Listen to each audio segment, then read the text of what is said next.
Tu es Yahweh, Alpha et Omega. Tu es Yahweh, Alpha et Omega. Tu es Yahweh, tu es Yahweh, tu es Yahweh, tu es Yahweh, tu es Yahweh, Alpha et Omega. Tu es Yahweh, Alpha et Omega. Tu es Yahweh, Yahweh, nous t'adorons, Seigneur. Tu es Yahweh. Shalom, que Dieu vous bénisse. Voilà, Dieu vous bénisse, bien-aimés frères et sœurs. Que la paix de notre Dieu soit votre partage. C'est l'heure de notre rendez-vous de tous les mardis de restauration.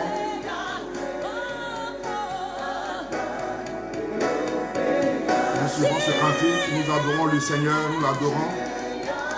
Les véritables adorateurs sont ceux qui l'adorent en esprit et en vérité. Passez un temps d'adoration au travers de ce cantique et nous prions que Dieu nous conduise encore ce soir.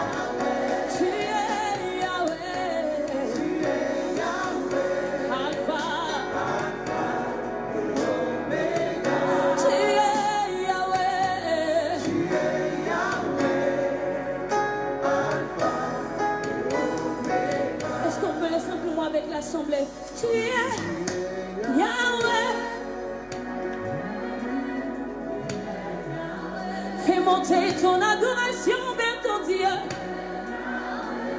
Chakalabababosité. Tu es Yahweh. Tu es Yahweh. Alpha. Tu es Yahweh. Tu es Yahweh. Alpha, le ciel doit nous entendre ce soir.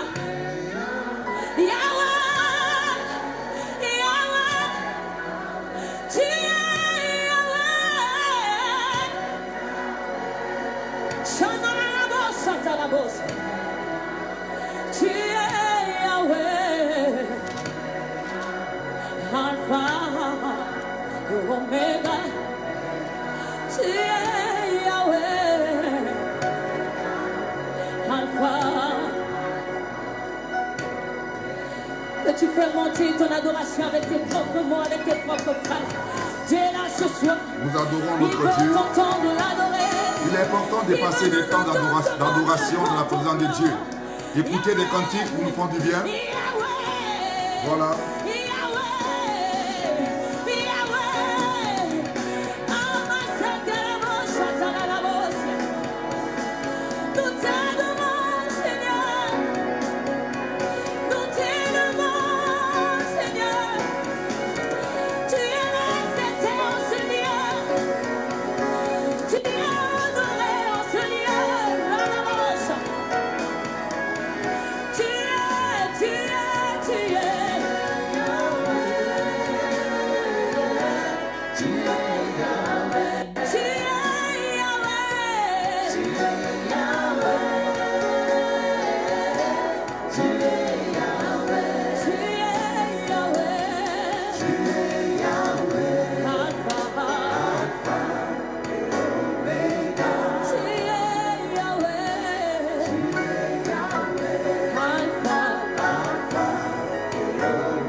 Nous allons prier.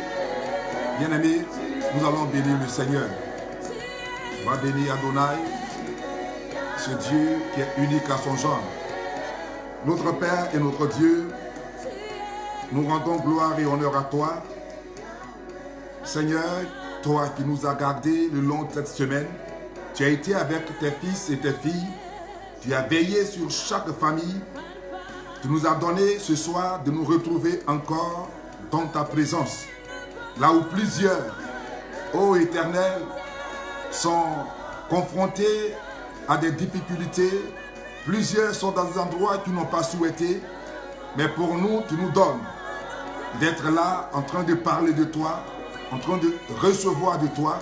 Et je prie que cette occasion soit bénéfique à ta servante, soit bénéfique à ton serviteur. Que chaque personne ce soir soit édifiée et que ton nom seul soit glorifié. Car tu as dit d'aller par tout le monde afin que des vies soient restaurées. Que ce soir, une âme soit restaurée au nom de Jésus. Une âme soit transformée au nom de Jésus. Une vie soit renouvelée au nom de Jésus. Merci Père de nous utiliser. Que ton nom soit glorifié. Au nom de Jésus que nous t'avons prié. Amen. Voilà, bien-aimés, que Dieu vous bénisse. Encore shalom. Merci pour votre fidélité à ce rendez-vous. Dieu nous l'a accordé afin que chacun de nous soit pleinement restauré. Nous sommes en train de poursuivre un thème que, par la grâce de Dieu, j'ai ainsi intitulé 2019, l'année de la croissance. 2019, l'année de la croissance. Nous sommes à la 4e étape, la 4e révélation pour vivre une véritable année de croissance. Je voudrais récapituler un peu pour ces mardis passés.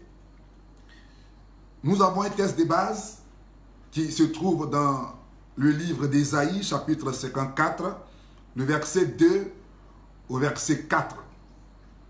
Et nous avons là cette grande révélation que Dieu a portée à la stérile. Et je dirais à son peuple, à son fils, à sa fille, qui alors est au restreint. Dieu dit que 2019, c'est ton année de croissance. Et nous avons dit que la croissance, c'est l'augmentation des dimensions. La croissance, c'est l'extension. La croissance, c'est le développement. Et donc Dieu veut nous prendre de là où nous sommes. Nous sommes certainement au restreint, là où nous sommes limités. Il veut nous prendre de ce lieu pour nous mettre dans une autre dimension. C'est pourquoi il dit stérile, réjouis-toi. Et donc depuis le commencement de cet enseignement, quelqu'un là où il se trouve, là où tu te trouves, tu dois connaître des moments de réjouissance parce que Dieu a pour toi des projets qui vont transformer ta vie, des projets qui vont alors te mettre au large. Parce que cette prophétie te concerne. Cette bonne parole te concerne. Tu ne seras plus appelé stérile. Tu ne seras plus appelé personne alors limitée, personne malheureuse. Tu ne seras plus la risée de ta famille. Tu ne seras plus la personne qui est chaque jour portée en ridicule, en jugement. Mais au travers de cette parole de bénédiction, cette année, Dieu te mettra au large. Il te donnera alors de t'étendre. Il te donnera de connaître la grandeur, la croissance. Et donc, bien-aimés, nous avons dit que pour y arriver, il fallait au premier abord être en relation avec Dieu. Et être en relation avec Dieu nous emmène à découvrir ce que j'ai appelé la croissance verticale. C'est-à-dire une croissance qui donne à l'homme d'être en relation avec Dieu. Et il faut que cette année, ta relation avec Dieu soit une relation alors totalement profonde, une relation sans pareil, où tu auras la capacité de prier, de parler avec Dieu, la capacité de te mettre devant Dieu. Ce que tu n'avais jamais expérimenté, ce que tu n'avais jamais fait à cause des situations que tu traverses, à cause de ce que ta vie connaît. Tes amis travaillent, tu ne travailles pas.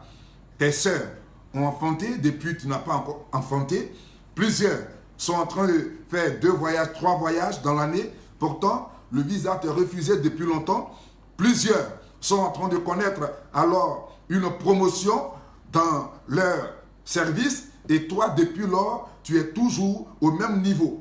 Cette année, Dieu te dit, tu ne seras plus comme les années passées, où à cause de ces situations, tu ne savais avec qui rire, avec qui causer, avec qui t'épanouir. Dieu dit, reçois cette parole, c'est ton année de croissance. Donc là où tu étais limité, tu ne seras plus limité. Et là, une relation est totalement alors entretenue entre toi et le Père de cette révélation. C'est Jésus de Nazareth. Et c'est ce Jésus qui a parlé à la stérile dans le texte de base en disant « Réjouis-toi, élargis alors l'espace d'attente, donne encore de la place dans ta maison parce que ceux qui viendront à toi n'auront plus de place pour s'asseoir. Parce que Dieu va permettre un miracle. » Dis-moi Amen. Et donc, bien-aimés frères, pour que tu rentres dans cette année de croissance, il te faut une relation permanente avec Dieu. Une relation forte avec Dieu. Une relation intime avec Dieu. Alléluia. Et nous avons dit, pour cela, qu'il fallait alors lire ce passage que nous avons donné selon Jean chapitre 15, le verset 7. Et encore une fois de plus, Jérémie chapitre 4, verset 1 à 4. Où il disait que c'est au peuple des dieux de revenir à Dieu. Parce que Dieu est déjà disposé pour nous. Dieu est déjà manifesté pour nous. Mais c'est nous qui abandonnons Dieu à cause de notre manière de faire, à cause de notre vie. Et donc Dieu veut changer cela. Dis-moi Amen. Bien-aimés frères, nous avons dit dans la seconde étape qui nous mène à la croissance en cette année 2019, nous avons dit qu'il fallait alors ce que j'ai appelé la croissance horizontale. Si Dieu est avec toi, si Dieu est en toi et que tu es réellement rassuré de cette relation que tu as avec Dieu, il n'y aura pas de crainte dans ta vie. Tu ne peux pas te paniquer pour quoi que ce soit. Tu ne dois pas avoir peur pour quoi que ce soit. Parce que celui qui t'attaque, attaque Dieu. Celui qui se moque de toi, se moque de Dieu. Celui qui te combat, combat Dieu. Tu ne marches plus seul. Tu ne vis plus seul. Tu es avec Dieu. Et donc, librement, tu peux aller vers ton frère. Tu peux aller vers ta soeur. Tu peux alors entretenir une relation avec quelqu'un sans que tu ne sois perturbé. Parce que celui qui est avec toi, c'est l'Éternel des armées. Dis-moi Amen. Et donc, frère, il faut pour cette année que tu aies une relation avec tes amis, avec tes frères en Christ, avec, voyez, tes soeurs en Christ. Ne reste pas au restreint, ne t'enferme pas et ne passe pas ton temps à dire qu'ils sont mauvais, ils sont méchants, ils ne sont pas chrétiens et donc je n'aurai pas de relation avec eux. C'est toi qui es en train de dire que Dieu n'est pas bon. Parce que comment Dieu peut créer ce frère à son image et toi, tu dois le juger et tu dois le voir comme méchant, tu dois le voir comme quelqu'un qui n'est pas converti. Et si toi, Dieu est en toi, frère, par toi, cette personne sera transformée, elle sera régénérée. Et c'est ce que j'ai dit qu'il nous faut. D'abord, s'il y a la croissance verticale, il faut une croissance horizontale. Cette croissance nous mène dans une relation de frère à frère. Dieu est en moi, je peux aller vers un frère et ce que j'ai en moi, je le lui transmets. C'est ce que Pierre et alors Jean ont dit. Nous n'avons ni or, ni argent, mais ce que nous avons, nous te le donnons. Je crois bien dans Actes chapitre 3, le verset 6. Ce que nous avons, nous te le donnons. Au nom de Jésus, lève-toi et marche. Bien-aimés frères, si Jésus est en toi, qui sera contre toi? Selon Romains 8, verset 31. Si Christ est pour toi, qui sera contre toi? Il n'y a que la victoire qui sera ton partage. Les hommes, certainement, ne te comprendront pas. Mais ce n'est pas à cause des hommes que tu vas te mettre au restreint. Ce n'est pas à cause de tes collègues que tu vas rester dans ton bureau, renfermé, sans parler à quelqu'un, et tu n'as qu'à rendre des comptes à ton patron hiérarchique uniquement. Non, tu es une bénédiction pour l'entreprise où tu es. Tu es une bénédiction pour tes collègues, pour ta famille. Mais ces personnes ne voient pas encore ce que Dieu a mis en toi et ce que Dieu est en train de faire au travers de ton canal. Et ces personnes vont te juger parce que le diable ne veut pas que ces personnes le lâchent. C'est ce que Jésus a été. Jésus était une bénédiction pour l'humanité. Mais l'humanité ne l'a pas accueilli comme un roi. L'humanité l'a méprisé. C'est ce que tu es en train d'expérimenter dans le service où tu es. Et tu te dis que tes collègues ne t'aiment pas. Tu te dis que tes collègues ne te comprennent pas. Tu te dis que tes collègues te jugent. Et pour cette relation, pour cette réalité pour toi, alors tu n'as plus de relation avec un frère. Tu n'as plus de relation avec une sœur. J'ai dit non. Si Dieu est en toi, ceux qui sont avec toi seront impactés, seront influencés par l'esprit qui est en toi. Dis-moi Amen. Et donc, frère, il faut ce soir que tu comprennes que la croissance dont Dieu parle en 2019 nous donne de passer par ces différentes étapes. Être en relation avec Dieu et accepter aller transmettre cette relation à ton frère qui est avec toi. Dis Amen. Et la troisième étape que nous avons vue nous a mené alors à ce que j'ai appelé la croissance communautaire. C'est-à-dire quoi? Ce n'est plus à un stade où tu vas seulement te limiter à un frère. Mais même dans ta maison où tu es, dans la communauté où tu es, à cause de ce qui va se dégager de toi, tout le monde sera impacté. Tout le monde sera alors touché. Voilà ce que Dieu fait de toi. Il fait de toi bénédiction pour que ceux qui sont avec toi soient bénis. Dis-moi amen. Et c'est ce que Dieu attend de nous. C'est pourquoi tous ceux, voyez, qui avaient cru, étaient dans un même endroit et ces personnes partageaient. Alléluia. Ces personnes partageaient. Mais pourquoi on ne trouve plus cela dans l'église de Jésus? Pourquoi on ne trouve plus cela dans la famille? On a du mal à partager. On a du mal à se retrouver. On a du mal à se donner ce qui est du meilleur. Je dis non, bien-aimé. Frère, si la première étape coule pleinement dans notre vie, il n'y a pas de raison que ces différentes étapes soient manifestées partout où nous nous trouvons. Gloire à Dieu. C'est cela. Si je suis en relation avec Dieu, mon frère qui a l'habitude de venir chez moi, ou ce qui j'ai l'habitude de partir, sera impacté de ce qui est en moi. Et si ces personnes savent que Dieu est en moi, s'il y a une réunion que nous avons à faire, Dieu va toujours triompher. C'est pourquoi la Bible dit, lorsque les frères, après qu'ils aient été persécutés, se sont retrouvés, quand ils ont élevé la voix, le lieu où ils étaient à trembler à cause de ce qui se dégageait de leur vie, Dieu se manifestait puissamment. Si ce véritable amour est manifesté dans l'église, l'église ne parlera pas des méchants, l'église ne parlera pas de ceci, cela, tant bien que cela puisse même exister, mais Dieu va toujours prendre le dessus dans l'église. Dieu va toujours prendre le dessus dans les familles. Dieu va toujours prendre le dessus dans tous les milieux professionnels. Parce que c'est nous qui portons la bénédiction de Dieu. Et c'est nous qui sommes appelés à transmettre la bénédiction de Dieu. Bien-aimés frères, il faut que la croissance soit ton partage cette année si tu as toutes ces révélations. Alléluia. Si tu as toutes ces révélations, priez pour moi que alors la croissance soit pleinement ton partage. Que tu sois une femme de croissance, que tu sois un homme de croissance, qu'à cause de toi, comme Joseph dans la maison de Potiphar, il y a des merveilles qui se produisent. Comme Joseph en Égypte auprès de Pharaon, il y a des merveilles qui se produisent. Dieu avait déjà planifié tout ce processus, mais c'est nous qui retardons le processus de Dieu à cause de notre incrédulité, à cause de notre volonté de voir chaque jour le négatif, chaque jour le mal, chaque jour le mauvais. Apprenons à voir la puissance de Dieu. Alléluia. Apprenons à voir la puissance de Dieu. Parce que Dieu il s'est déversé en chacun de nous. Jésus était la plénitude de Dieu. Et si Jésus est en moi, c'est que Dieu est manifesté en moi. Que peuvent me faire des hommes? Je dis non. Ils peuvent se lever. Mais la Bible dit, ils vont toujours s'écrouler. Ils vont toujours tomber. Voici ce que Dieu a fait de toi, bien-aimé. Et pour ce jour, je voudrais que nous revenions à notre dernier point, de cet enseignement, qui est révélé comme étant la croissance continuelle. Alléluia. La croissance continuelle. Qu'est-ce que la croissance continuelle? Selon notre test de base, Dieu dit stérile. Élargis l'espace d'attente. Tu ne seras plus stérile. Tu auras des enfants. Tu seras au large. Tu seras béni. Bien-aimé, mais si cette parole arrive à son accomplissement dans ta vie, regarde, il y a ce que les hommes ne vont plus alors comprendre. C'est-à-dire ce que tu as été dans le commencement. On t'avait appelé stérile, on t'avait appelé sorcier, on t'avait appelé soulard, on t'avait appelé violent, impulsif. Si le temps de Dieu est arrivé, en saisissant cette parole, ce qui va se dégager de toi, ceux qui vont te connaître en 2019, 2020, ne comprendront pas que hier tu étais impulsif. Alléluia.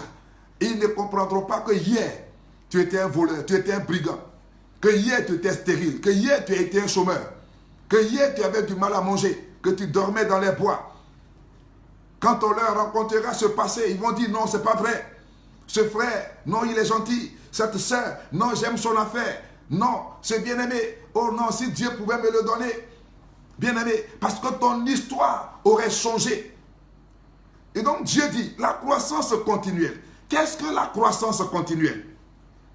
La croissance continuelle, c'est le résultat de ces 3 premières croissances que nous avons vues. Alléluia. C'est le résultat de ces 3 premières croissances. C'est-à-dire quoi? Premièrement, nous avons dit, si Dieu est en toi, et que tu es un frère qui transmet ce qui est en toi, c'est-à-dire qui est de Dieu qui est en toi, comme la Bible pourrait le dire dans Jean chapitre 15, le verset, à partir du verset 1. Alléluia. Nous allons le lire rapidement. Jean chapitre 15, à partir du verset 1.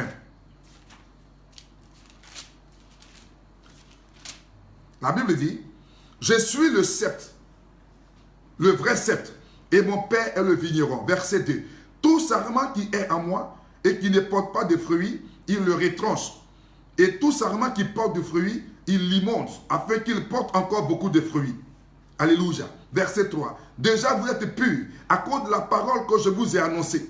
Verset 4. Demeurez en moi et je demeurerai en vous.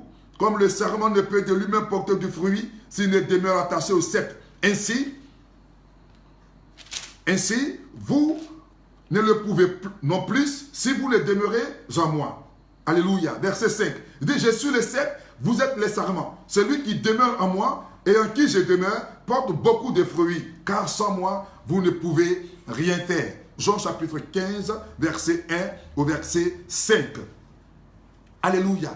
Quand nous sommes à ce niveau de la parabole de Dieu, où nous comprenons que nous sommes attachés à Jésus. Bien-aimés, tout ce qui est en Jésus va se retrouver en moi. Ce qui est en Jésus va se retrouver en toi. Voilà la croissance continuelle. Tant que tu es greffé à Jésus, tant que tu es relié à Jésus, toutes les bonnes choses seront ton partage. Alléluia. Toutes les bonnes choses seront ton partage. Et la Bible dit, quand Dieu est satisfait du travail qui se fait en toi, du travail qui se dégage de toi, à cause de ta communion avec lui, et des rapports que tu as avec les bien-aimés, avec les frères et sœurs, ces rapports positifs, ta relation positive, la manière d'édifier, la manière de relever ceux qui sont faibles, la manière de porter à une autre dimension ces frères qui étaient affaiblis. Si Dieu est satisfait de cette relation que tu as, la Bible dit, ce sont des bénédictions qui vont couler dans ta vie. Alléluia. Ce sont des bénédictions qui vont couler dans ta vie. C'est pourquoi Jésus dit, sans moi, vous ne pouvez rien faire. Et pour que 2019, la croissance soit manifestée dans ta vie, il faut que ces premières étapes révélées soient alors ton partage. Tu es un avec Dieu, tu connais des relations qui relèvent ceux qui sont près de toi, qui étaient abaissés, qui étaient affaiblis. Et dans l'assemblée de Dieu, tu es celui par qui le réveil vient. Tu es celui par qui la vie spirituelle dégage pleinement de bonnes odeurs. La vie spirituelle est manifestée, des vies sont impactées. Si Dieu est satisfait de cette relation qui se mène par toi, la croissance continuelle va se manifester. Et donc cette croissance continuelle, je dirais, c'est une étape de la vie où tu ne fais que vivre la grandeur, l'épanouissement, l'extension. C'est-à-dire quand les gens te voient, pour eux, tu ne fournis pas d'efforts. Quand les gens te voient, pour eux, c'est normal que tu sois dans cette dimension. Aujourd'hui, nous pouvons envier certains pasteurs, ces éminents hommes de Dieu qui ont les méga églises. Quand nous parlons d'eux, nous disons, mais vraiment, eux, ils sont bénis. Et eux, ils n'ont plus d'efforts à fournir. Pour voyager, ils n'ont plus d'efforts à fournir. Pour se déplacer, ils n'ont plus d'efforts à fournir. Parce qu'ils ont une église de 5000 places, de 5000 membres, de 10 000 membres, de 25 000 membres. Donc, nous les voyons comme étant, voyez, des pasteurs élevés. Et on se demande, mais est-ce que je peux arriver à leur niveau? Bien aimé, si ce pasteur peut se mettre à ton niveau pour te dire, voici comment il a commencé, voici comment il a alors bâti le ministère que tu vois qui draine des milliers de personnes, tu vas te dire, oui, vraiment, Dieu t'a vraiment élevé, Dieu t'a béni. Alléluia. Mais aujourd'hui, nous voulons, ou du moins nous aimons attribuer ces merveilles au diable. Nous aimons attribuer ces bénédictions au diable. Pour vous qu'un pasteur soit dans une autre dimension, on dit non, il a mis la main à un feu étranger. Ah non, il utilise telle chose. C'est ça qui a fait, en un temps record, voyez, son église a commencé à prendre une autre proportion. J'ai dit non frère, il faut qu'on sache où tu as commencé. Il faut qu'on sache comment tu as commencé. C'est pourquoi j'ai dit, je ne manquerai jamais de dire où j'ai commencé. À chaque fois, je dirai, j'ai commencé dans le salon. J'ai commencé avec 2 personnes. J'ai commencé avec 3 personnes. J'ai été ridiculisé. Beaucoup ne pouvaient croire en ce ministère. Beaucoup ne pouvaient comprendre que Dieu m'a alors fait porter un fardeau. Mais beaucoup se disaient, qu'est-ce qu'il va devenir? Où est-ce qu'il va? Parce que quoi? On voit aujourd'hui les révérends, les bishops, on voit aujourd'hui ces personnes qui sont à un autre niveau. Et quand on regarde ceux qui commencent, on dit non, ils ne peuvent rien devenir. On dit non, Dieu n'est pas avec eux. Mais je sais où j'ai commencé. Et je sais comment Dieu a alors travaillé avec moi dans le secret pour que je sois à mesure d'édifier quelqu'un à une telle distance. Bien-aimés frères, Dieu parle de ta personne. Il dit cette année, tu seras au large. Cette année, tu connaîtras une augmentation. Cette année, tu connaîtras une extension. Cette année, tu connaîtras une bénédiction. Et ceux qui t'ont connu des années en arrière vont se poser la même question. Comment il a fait? Oh non, il a fait ceci. Oh non, elle allait dans telle relation avec son patron. C'est pourquoi on l'a nommé. C'est pourquoi on l'a élevé. Oh non, il a fait ceci, on le connaît ici. Bien-aimés frères, il ne peut pas comprendre qu'une année fut arrivée où tu as alors renouvelé ta relation avec Dieu. Il ne peut pas comprendre que tu t'es assis pour te repentir, pour dire qu'aujourd'hui, je change de vie. Aujourd'hui, j'abandonne le péché. Aujourd'hui, je mets Dieu au premier plan. Il n'était pas là, mais Dieu était là. Et Dieu te voyait. Et Dieu t'entendait. Et Dieu a vu cette résolution en toi. Depuis lors, lorsque tu es en contact avec un frère, tu ne fais que l'édifier. Tu ne fais que l'exhorter. Tu ne fais que lui porter un témoignage émouvant. Bien-aimé, dans l'église, ta manière de venir même a changé. Ta manière de parler a changé. Ta manière de t'habiller a changé. Les gens ne sont pas témoins de ces vérités. Ils ne savent pas ce qui s'est passé, quel mystère qui s'est produit en toi pour que tu sois à ce stade de vie. C'est ce que Dieu regarde qui va te donner de vivre l'année de croissance. Alléluia. Et j'ai foi cette nuit que mon Dieu te met dans cette dimension à cause de ta résolution, à cause de ta volonté de changer, à cause de ta volonté de te soumettre au principe de Dieu. Dieu t'inscrit sur la liste de ceux qui connaîtront la croissance en cette année 2019. Bien-aimés frères, cette croissance, quand elle est manifestée, que j'ai appelé la croissance continuelle, tu es là et les bénédictions s'ouvrent devant toi. Alléluia. Les bénédictions s'ouvrent devant toi. C'est-à-dire quoi? Dieu lui-même se met dans une position où il te veut dans la bénédiction. C'est comme nous pouvons le dire, Dieu est obligé de te bénir. Alléluia. Dieu est obligé de te bénir parce qu'il sait où tu es passé. Et il sait ce que tu as enduré à cause de lui. Alléluia. Il sait ce que tu as vécu, ce que tu as supporté à cause de lui. Bien-aimés frères, tu n'as pas à baisser les bras comme Dieu nous l'a révélé sur le cas de la stérile. Tu n'as pas à reculer, tu n'as pas à démissionner, tu n'as pas à rétrograder. La situation qui s'impose à toi n'est pas au-dessus de la puissance de Jésus de Nazareth. Je veux ce soir t'amener à être réveillé. Je veux ce soir t'amener à être renouvelé. Prends une décision là où tu es. Prends une résolution là où tu es. Prends un engagement là où tu es. Et mon Dieu t'entend. Mon Dieu te voit. Et tu seras relevé de la position. Laisse les gens dire ce que tu as été hier. Laisse les gens raconter ce que tu as vécu avant-hier. Mais cette résolution que tu as cette nuit, cette résolution que tu as pendant que tu m'écoutes, pendant que tu me regardes, elle te portera dans une dimension que ceux qui t'ont vu hier ne pourront pas expérimenter. Alléluia. Mon Dieu est un Dieu de justice. Nous l'avons vu dans l'enseignement qu'il n'est pas venu pour nous juger.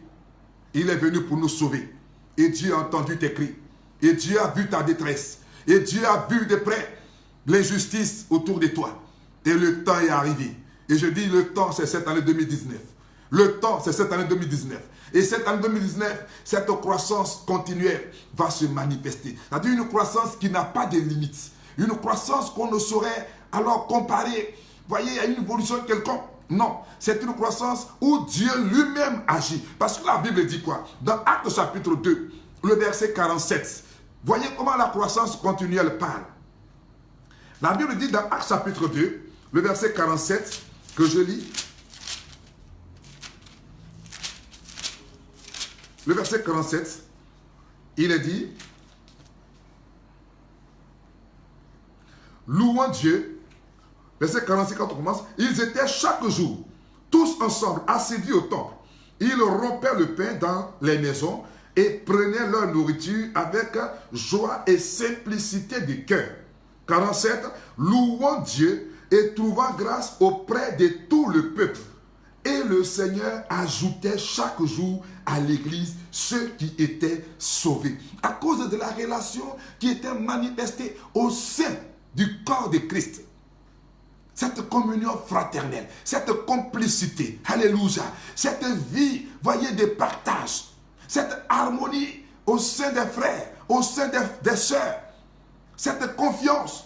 Lorsque Dieu a vu cela se dégager dans l'assemblée de l'église, dans l'assemblée des croyants, Dieu même dit, à ceux-là, je dois ajouter des âmes. À ceux-là, je dois ajouter ceux qui sont perdus. Je dois ajouter ceux qui ont des problèmes. Il faut qu'ils viennent pour que la vie qui se dégage de ce milieu les impacte.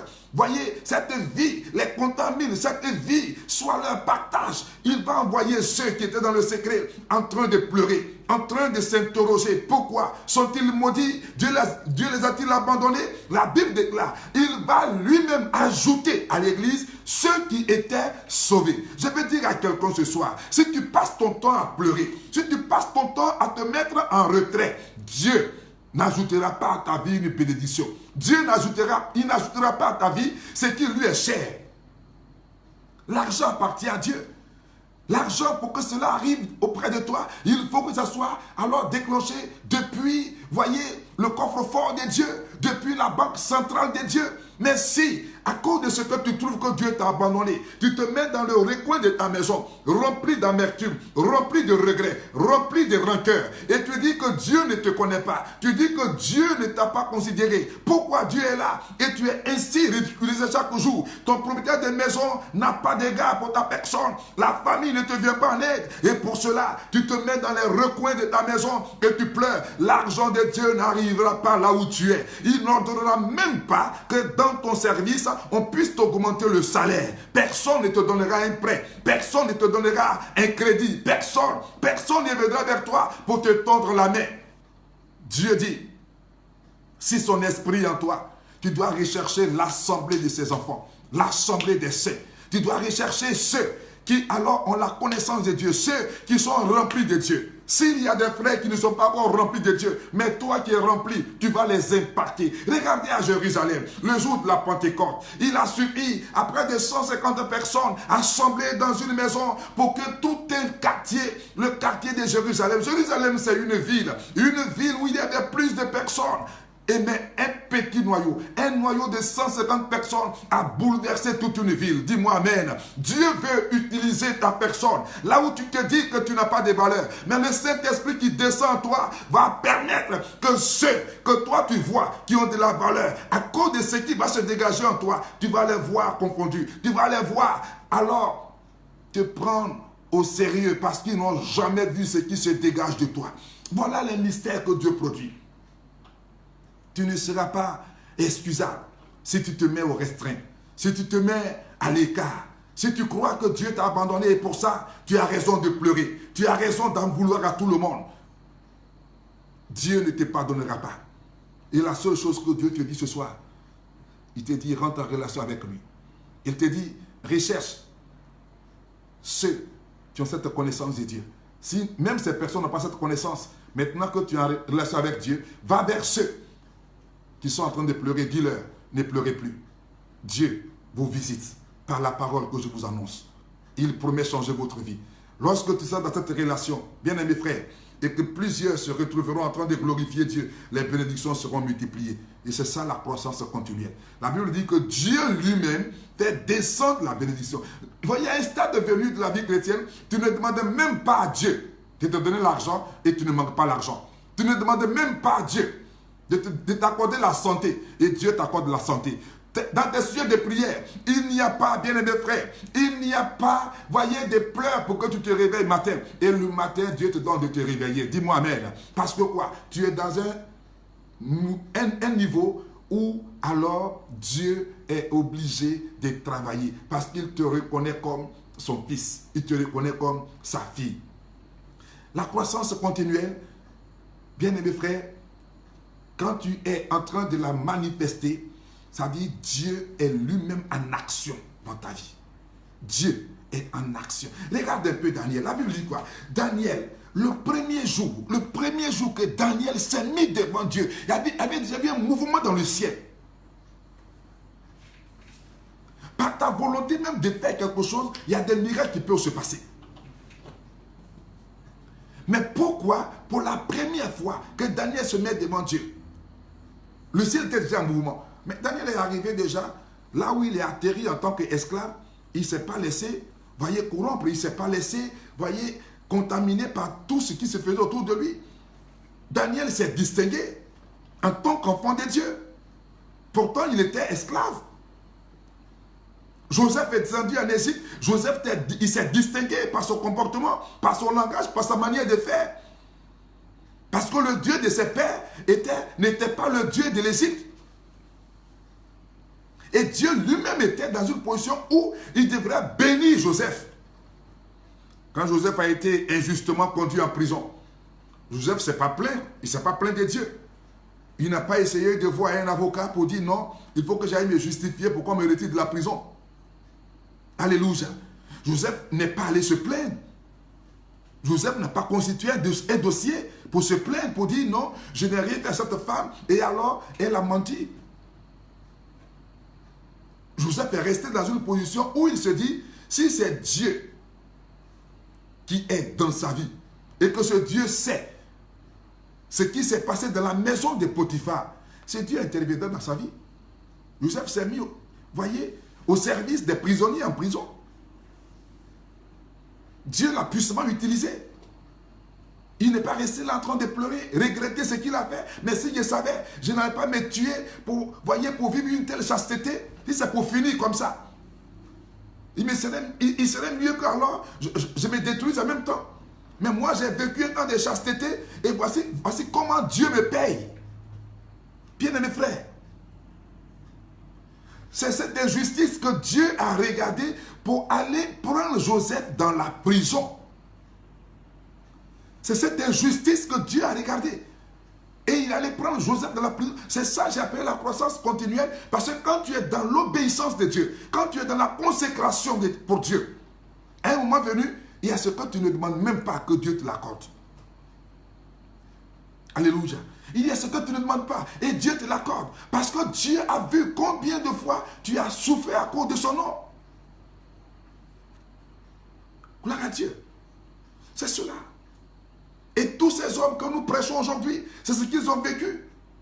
Si on nous prenait un temps soit peu pour qu'on soit mis à leur place, est-ce que la génération à venir pouvait parler de nous? Parce qu'aujourd'hui, pour une banane qu'on t'a refusée, tu démissionnes. Pour un salaire qu'on n'a pas augmenté pendant un an, tu démissionnes. Pour un mariage qui a été, voyez, qui s'est mal tourné, tu démissionnes. Mais quel témoignage la génération à venir pourra rendre à ton sujet? Qu'est-ce que ses frères diront? Que dans ma famille, je connaissais ma grande soeur, non, elle est vraiment zélée, elle est convertie. Mais quand on lui a refusé le mariage, quand ça a échoué, elle a rétrogradé. Ça, c'est le témoignage qu'on va rendre aux générations à venir. J'ai dit non. Les Daniel sont allés jusqu'au bout. Les Joseph sont allés jusqu'au bout. Les Moïse ont affronté les réalités. Moïse a vécu 40 ans dans un palais. Et après 40 ans, il se retrouve dans une situation comme s'il n'avait jamais vécu dans un palais. Mais Dieu avait un plan pour lui dans cette souffrance. Dieu avait un plan pour lui dans ce que tu peux appeler injustice. Je veux ce soir ramener un enfant de Dieu à prendre la position que Dieu lui a donnée. Ce que tu vis n'est pas signe de rejet. Ce que tu vis n'est pas preuve que Dieu t'a abandonné. Ce que tu vis ne signifie pas ta démission. Voyez, ne peut pas justifier ta démission. Laisse Dieu te conduire. Laisse Dieu te diriger. Bien-aimés frères, voici ce que Dieu veut que nous soyons. Il veut qu'on soit à un niveau où lui-même il agit dans notre vie. Et c'est là que le peuple de Dieu est arrivé. Là où les disciples sont persécutés, là où les disciples sont chassés des maisons, ils sont pourchassés. La Bible dit, il ne cessait de louer Dieu. Il ne cessait de louer Dieu. Il ne cessait de glorifier Dieu. Alors que les décrets d'interdiction, de confession du nom de Jésus étaient chaque jour, voyez, communiqués partout. Mais les disciples s'arrangeaient dans les maisons à parler de Jésus. Ils s'arrangeaient dans les familles à parler de Jésus.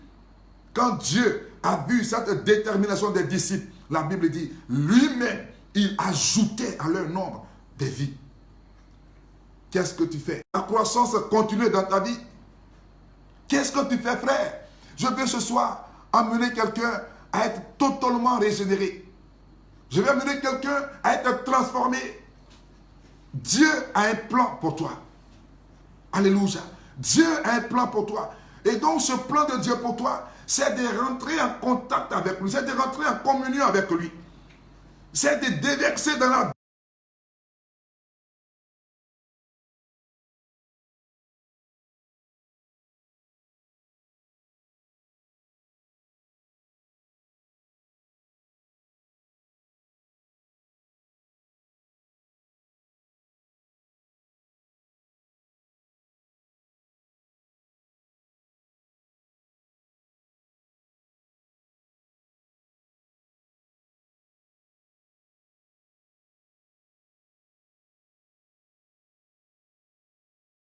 Moi, quand j'aurai été élevé de la terre, j'attirerai tous les hommes à moi.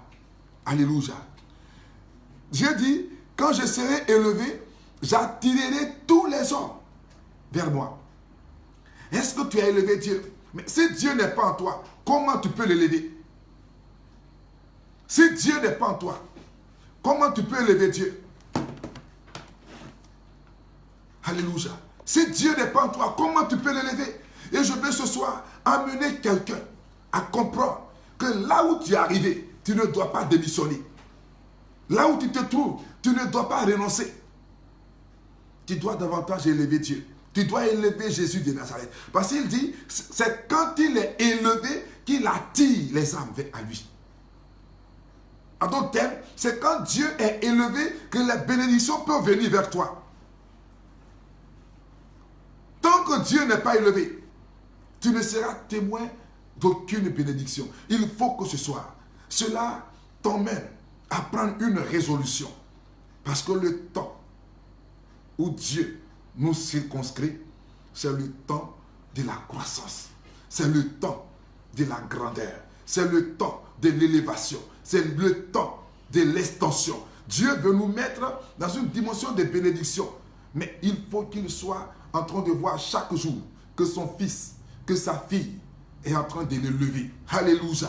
Que son fils, que sa fille est en train de le lever. Là où tu es, élève Jésus. Là où tu es, glorifie Jésus. Là où tu es, donne honneur à Jésus. Frère, cela va t'apporter en retour l'extension. Ça va t'apporter en retour la grandeur, la bénédiction. Et je dirais, la croissance va se vivre en toi.